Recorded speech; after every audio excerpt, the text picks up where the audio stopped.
Ashley from Nerds United, and today I'm going to do my solo video that I'm doing every month on which books I've read or shows I've recently watched. And today I'm going to talk about The Cursed Child. It's the new Harry Potter play that came out in book form. So you can read it kind of like you do Romeo and Juliet, so it's literally the play script, but it's still super good. And some people are saying it's not really, some parts of it aren't canon, but I think it is because J.K. Rowling actually had a part of it, and whatever the Queen says is canon. So, without further ado, I actually really enjoyed the book a lot, to be fair. Had a lot of good plot points and a lot of what the fuck moments, like a lot of the later Harry Potter books had, more so than even a few of the earlier ones. So, yep, there's a lot of really screwed up shit that happened. And warning, if you haven't read it, spoilers, even though you should not watch this if you haven't read it, but spoiler warning. So, anyone who has been on Pottermore knows that Harry's an Auror, and Hermione's Minister of Magic, which is awesome, and that Ron helps George at Weasley's Wheezes. There we go. And so there's that, and that Draco works. I can't remember where Draco works, but he works somewhere, and he's still a jerk, kind of. But I like the fact that Harry's youngest son becomes friends with Draco's son, which is kind of ironic considering their parents hate each other, and that for all of you Hermione fans out there, he actually is a lot like Hermione. Super smart, super nerdy, except he isn't brave like she is, but he's still a great character, and helps Albus through a lot of stuff. They go back in time with a time turner, like way back in time, which is super cool, like years. I can't even believe that that's a thing, and it's amazing. And Voldemort has a kid, like why? But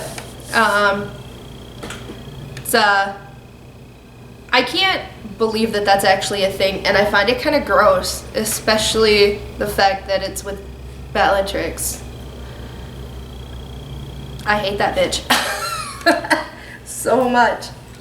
But yeah, Harry's still Harry, super depressed and upset. Thinks that nobody should have really died for him, but is really thankful.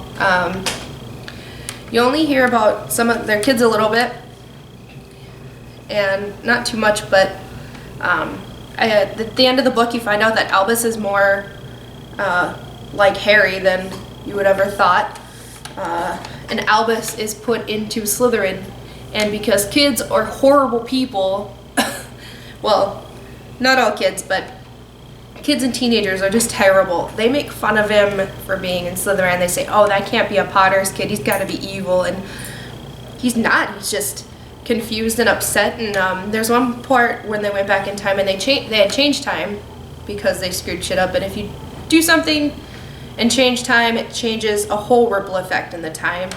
And it's awesome how they portray that, because I believe that that were to be true. Like, we all make decisions and stuff happens for a reason, and they did such a great job at expressing that.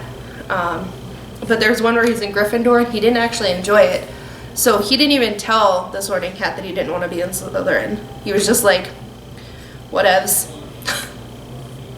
But it also goes to show you that not all Slytherins are evil or terrible, especially when you find out that Draco is just jealous of the trio, you know, Harry Potter, Hermione, and Ron, and being friends and being so close and being amazing and not having to live up to anybody's expectations when he had to live up to his dad's. And it's just amazing, and it makes you feel for him a little more. I mean, I've had a love-hate relationship with Draco, but it made me like him more as a character, and I was really impressed. the kitchen dueling scene between him and Harry is awesome. But yeah, those are the things that I liked most about the book, and the fact that Harry, instead of going back to his original time, said that he owed it to watch his parents die. And even Delphia is Voldemort's daughter's name, and he didn't even kill her. He could have, and he could have let Albus kill her too, and he didn't. He just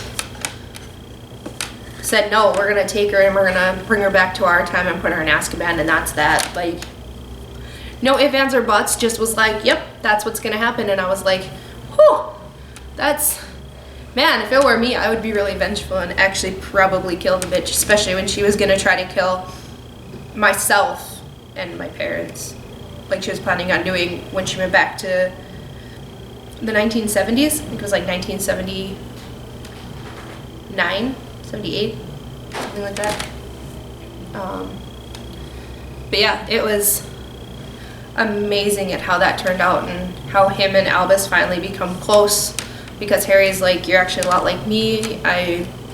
Nothing came easy for me, so I'm actually a lot more like you than James is like me, and it's super impressive and very heartwarming. Your heart will get wrenched, and you know, it's so good. I can't even imagine. I mean, this is my biggest fandom. Like, I love this fandom so much in this series, and I grew up with it, so to finally kind of see what happens 19 years later and so on is just so amazing. And how they grew up, but still they had like their quirks from like when they were younger, and like some of the trauma that happened. Like, I wouldn't expect Ron to be like drinking a lot or frequently, but I mean, losing a sibling, like, I mean, I get that. I love it so much. But I'm gonna stop babbling. It was a great book. If you read it, hopefully you enjoy it, or enjoyed it as much as I did, or even remotely enjoyed it at all. Eventually I'll see the play. Hopefully I'm sure it'll be just as stellar. But let me know what you think in the comments below, and all the social media sites will be below. And yeah, it's so good. I just can't stop telling you how good it is. But yeah, so this will be once a month book or TV show that I've watched review, and if you've seen it, let me know what you think. Okay, thanks. Bye guys.